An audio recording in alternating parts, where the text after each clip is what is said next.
Assalamualaikum warahmatullahi wabarakatuh. Waalaikumsalam warahmatullahi wabarakatuh.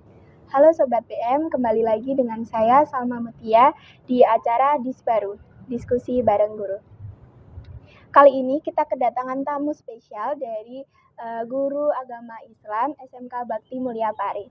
Di sini ada Pak Bagus, lalu ada Bu Binti, dan juga Pak Rifani. Dalam waktu dekat ini kita akan mengadakan PHBI Maulid Nabi Muhammad SAW. Nah, untuk kali ini kita ada pertanyaan nih untuk Bapak Ibu Guru. Yang pertama, apa saja nilai-nilai karakter yang dapat diambil dari kehidupan Nabi Muhammad SAW? Oke, banyak sekali nilai-nilai karakter yang dimiliki oleh Nabi Muhammad SAW yang dapat kita teladani ya. Salah satunya yaitu dengan cara berdagang. Dengan cara berdagang Rasulullah itu bagus sekali ya, sangat bagus sekali dan wajib kita teladani karena dengan sifat jujurnya dan juga amanahnya. Mungkin dari Ibu Binti mau menambahkan dari saya? Oke, saya menambahkan dari pernyataannya Pak Bagus tadi, salah satunya adalah sifat jujur itu ya, dari berdagang itu juga bisa, karena bahkan dikatakan bahwa berdagang itu lebih mulia atau bekerja dengan cara berdagang itu adalah teladan Nabi yang paling baik ya, karena dengan berdagang bisa mengolah kejujuran, itu juga bisa diimplementasikan atau diterapkan di siswa-siswi kita. Oke ya, untuk apa? Untuk mungkin mengajarkan menjadi seorang entrepreneur, mengajarkan untuk menjadi seorang pengusaha. Nah, pengusaha yang bagaimana? Pengusaha yang jujur, itu jelasnya ya, pengusaha yang jujur, tekun, dan memiliki kehidupan yang sederhana. Itu sih kalau menurut saya. Mungkin Pak Rifai mau menambahkan? Perlu disampaikan bahwa sifat-sifat Rasulullah itu ada 4. Yang pertama adalah sidik, yaitu benar. Yang kedua, tabligh, menyampaikan. Yang ketiga adalah amanah. Yang keempat adalah taatun. Dan di sini kalau kita bisa menerapkan dari keempat sifat Rasulullah, insya Allah sifat kita ini lebih baik. Karena Rasulullah itu sebagai uswatun hasanah, suri teladan yang baik. Baik, mungkin ada tambahan lagi? Sudah cukup. Ke pertanyaan selanjutnya ya. Apakah peringatan Maulid Nabi dapat disatukan dengan kegiatan sekolah untuk mendukung pendidikan karakter?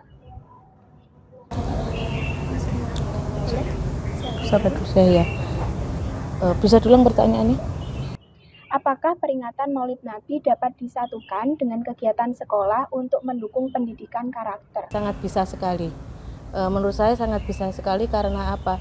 Banyak dari peringatan Maulid Nabi itu juga mengajarkan kepada kita makna arti dari kesederhanaan. Yang kita tahu kan dalam sejarahnya Maulid Nabi itu ya, Nabi kan memang sangat sederhana sekali, bahwa dikatakan beliau memang dari suku yang yang sangat mulia, yaitu suku Quraisy, tapi kehidupan beliau itu sangat sederhana. Itu bisa diimplementasikan di sekolah kita atau di untuk karakter anak-anak untuk lebih bersikap sederhana, itu yang paling pasti itu sangat bisa sekali menurut saya. Mbak Bagus, monggo. Pak Rifai dulu, silakan. Oke, lalu ke pertanyaan selanjutnya. Apa peran siswa-siswi dalam merayakan Maulid Nabi dalam konteks pengembangan karakter? Mungkin dari Pak Bagus atau Pak Rifani mau menjawab terlebih dahulu. Peran siswa itu dalam pengembangan karakter, yaitu siswa itu diharapkan bisa menerapkan tentang sifat-sifat Rasulullah.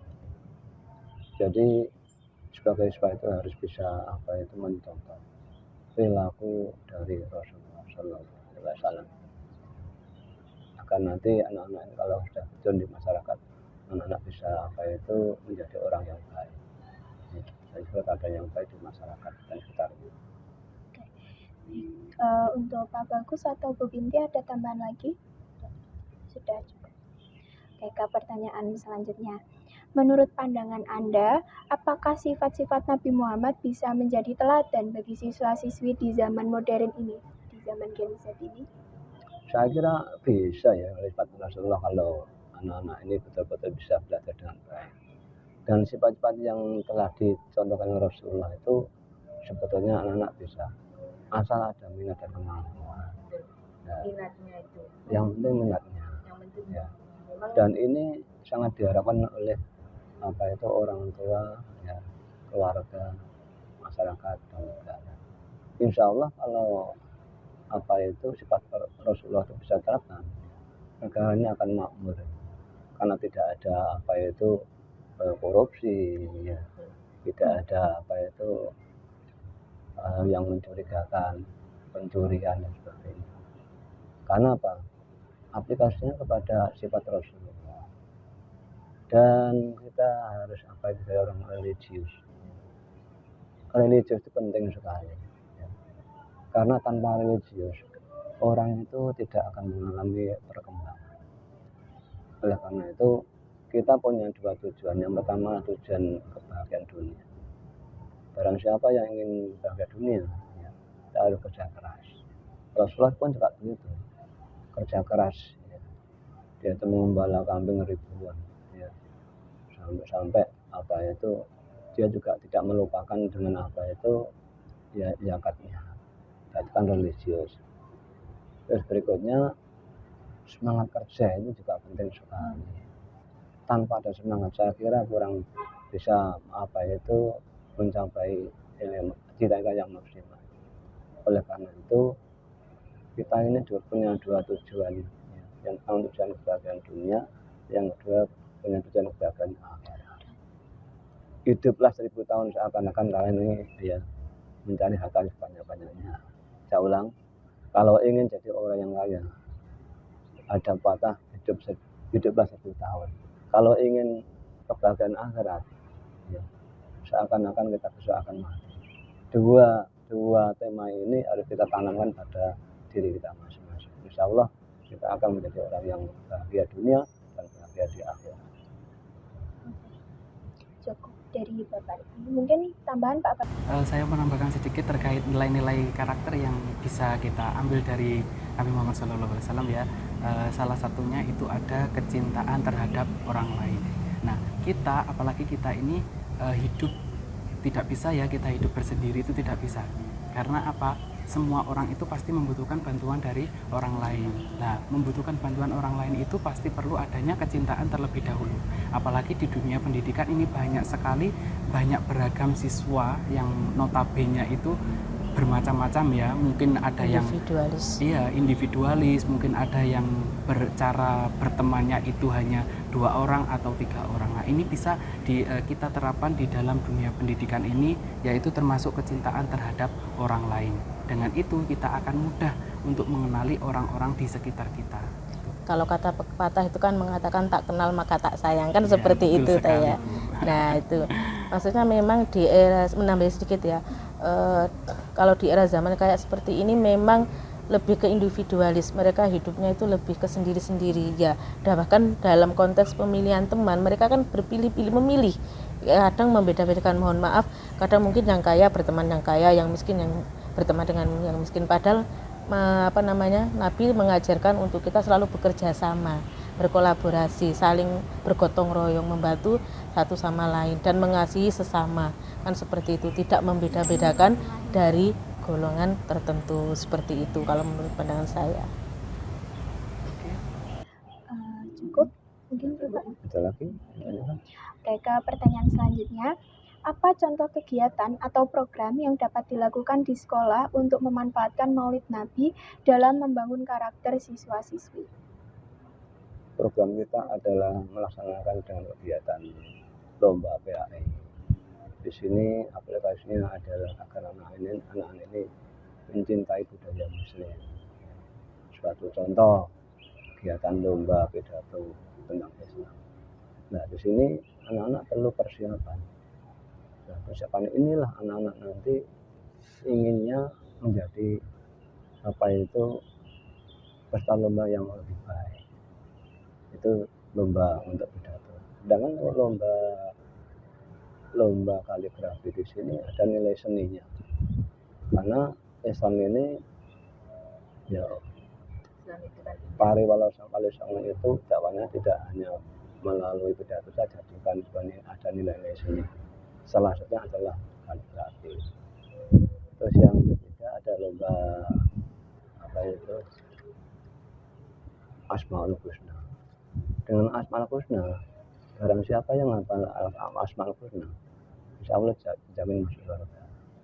Jadi anak-anak ini diharapkan minimal menghafalkan Asmaul Husna. Dan sekolah sudah menerapkan apa itu awal doa dengan baca Asmaul Husna. Terus berikutnya ada lomba menghias tumpeng.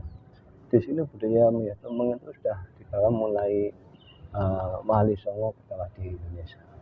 Indonesia sudah kenal dengan apa itu budayanya, termasuk apa itu tumpengan. Dalam acara-acara tumpeng ini diselingi ya Wali Songo itu untuk apa berdakwah. Jadi bukan syirik, mohon maaf ya. Jadi nilainya menghias tumpeng adalah as-shadaqatul litafil abala. Dengan sedekah insya Allah Allah akan menjauhkan dari berbagai macam bala. Terus berikutnya ada lomba sholawatan. Nah, itu yang mengajarkan kita untuk lebih cinta kepada Rasulullah. Ekspresi cinta itu kan bermacam-macam ya. Salah satunya kayak menyenandungkan lagu-lagu Islami ya, kayak sholawatan. Jadi diharapkan dengan mengadakan lomba sholawatan atau bersholawat ini, anak-anak itu lebih mencintai Nabi Muhammad kayak gitu. Terus mungkin kayak tibaan, perjanjian. Nah, itu kan di situ kita membaca sejarahnya lahirnya Nabi Muhammad ya, kayak seperti itu, kayak suraka dan lain sebagainya. Diharapkan lebih bisa mencintai Nabi lewat senandung nada kayak seperti itu, kan lebih menyampaikan. Kalau anak muda sekarang kan seperti itu Pak, kan menyatakan cintanya kan pakai lagu ya kan, dibuat story kan kayak gitu kan anak sekarang, lebih mengena kan ya. Itu sih harapannya mengadakan lomba-lomba seperti ini ya, kan jadi lebih lebih hidup, tidak monoton kayak seperti itu. Apalagi usia-usia remaja itu yang diidolakan mayoritas adalah apa itu ya yang sekarang kan pop kayak gitu toh, yang kayak BTS dan lain sebagainya kayak gitu. Nah, jadi boleh mencintai budaya luar, tapi jangan lupa juga mencintai Nabi kita ya, panutan kita kayak seperti itu. Dari mungkin Pak Bagus ada tambahan? Sudah. Oke, cukup. Lalu ke pertanyaan terakhir. Bagaimana kegiatan Maulid Nabi dapat mendorong siswa-siswi untuk lebih memahami dan menerapkan etika dan moral dalam kehidupan sehari-hari? Bisa diulang pertanyaannya agak. Bagaimana kegiatan Maulid Nabi dapat mendorong siswa-siswi untuk lebih memahami, menerapkan etika dan moral dalam kehidupan sehari-hari? Untuk menerapkan etika moral dalam kehidupan sehari-hari, contohnya adalah kita harus punya akhlak yang baik. Rasulullah itu sebagai uswatun hasanah, suri teladan yang baik. Kita harus mencontoh sifat-sifat Rasulullah, mulai dari budayanya, berpakaiannya, mulai dari budaya makannya, semua itu sudah contohkan Rasulullah. Oleh karena itu dengan kegiatan peringatan Maulid Nabi, kita diharapkan bisa mencontoh sifat-sifat dan perilaku Rasulullah. Ada tambahan Bu Binti atau Pak Bagus? Saya mau menambahkan sedikit untuk masalah etika, memang sangat penting ya dalam kehidupan kita sehari-hari.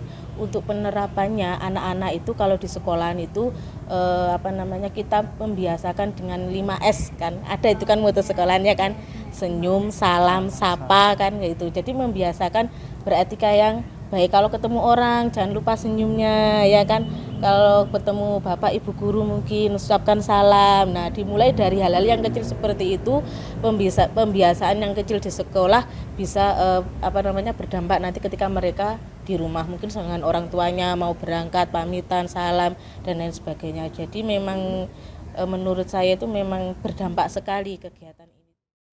Cukup sekian baru diskusi bareng guru kita kali ini. Jangan lupa pantengin terus dan saksikan di channel YouTube SMK Bakti Mulia Pare. Terima kasih. Wassalamualaikum warahmatullahi wabarakatuh. Waalaikumsalam warahmatullahi wabarakatuh.